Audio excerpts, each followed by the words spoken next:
Good day everyone! Dahil tapos na natin talakayin ang tungkol sa kasaysayan, now let's move on chapter 5, Doing History, a Guide for Students.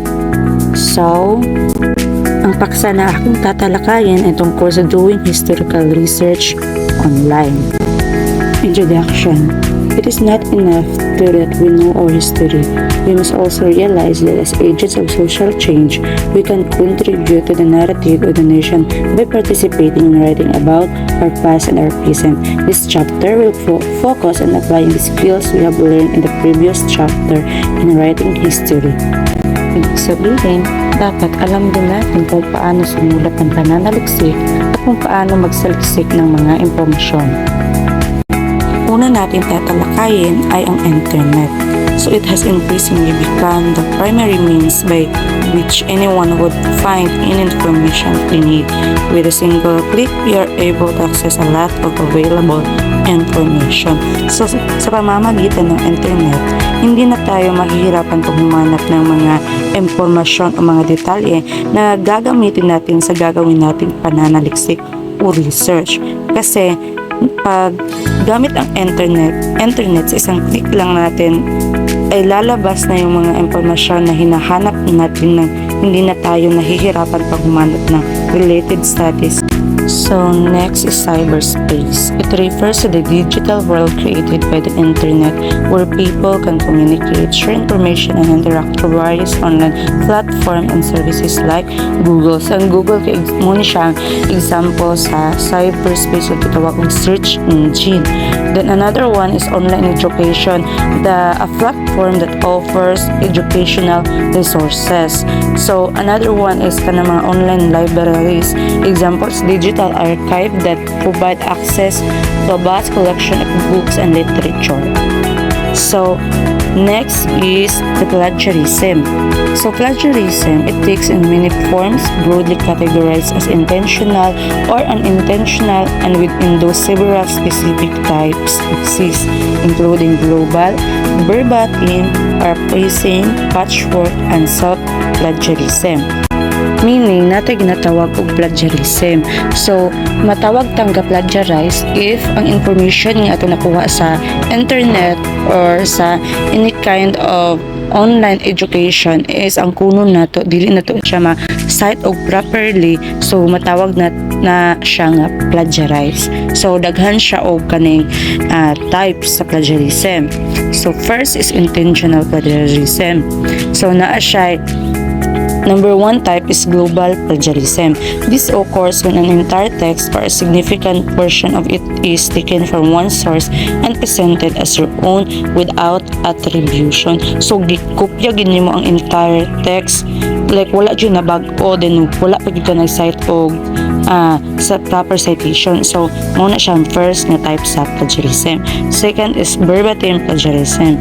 This is the most straightforward form of plagiarism, where you copy a text or idea exactly as it is written in another source without proper citation. So, gikopya lang gid nimo ang text or idea, then wala gyud ka nag-cite or wala ka nagamit og proper citations. Plagiarism ito ang tawag na. So, next is paraphrasing plagiarism. This involves rephrasing a source, ideas, or words without giving credit to the original author. So, meaning, i-rephrase lang nimo ang mga sources o idea, like iputol-putol lang nimo ba para makabuo ka isa ka information or details para sa imong research. So, plagiarism yapon ang tawag ana, tabi na og wala gyapon nimo gi-cite ang sources. Then patchwork plagiarism. So this combines pieces of text from multiple sources.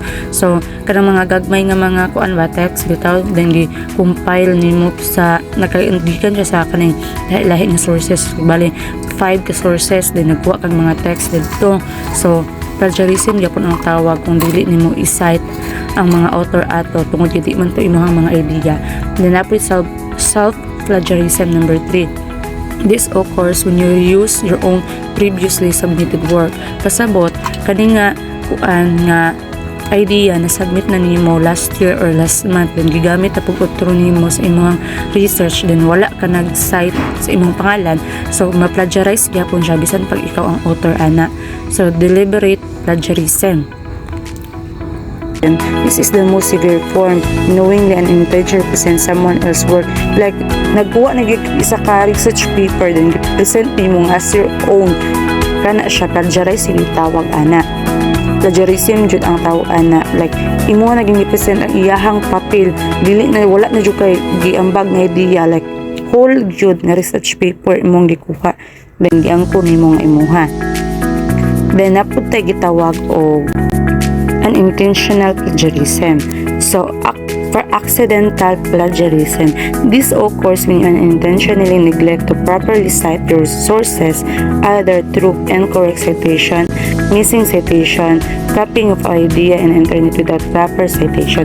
So kini accidental siya. Example, nag-cite ka og kanang author atong imong gikuwag idea pero dili bitaw siya mao, like lahi nga tawo imong na-cite niya, lahi dito nga paper. So plagiarism gyud ang tawag ana, or mo siyang gitawag nga incorrect citation or missing citation, copying of idea and internet without proper citation, kay plagiarism gyud siya.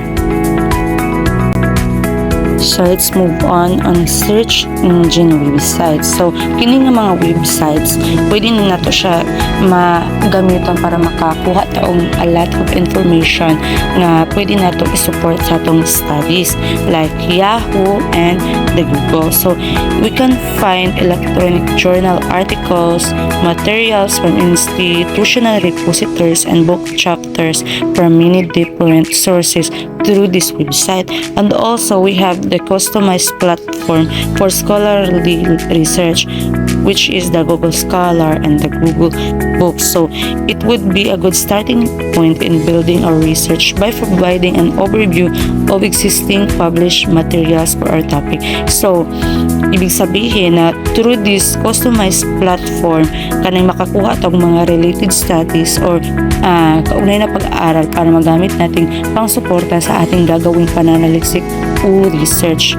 So this tool customized platform is useful if we want to know a certain book or that would be useful for our research, for instead before going to a physical library to loan a book or photocopy pages of it. So kaning duha ka customized platform, gamit kaayo na nato siya o magbuhat og research paper para dili na ta maglisod o pangita og related studies or kaugnay na pag-aaral.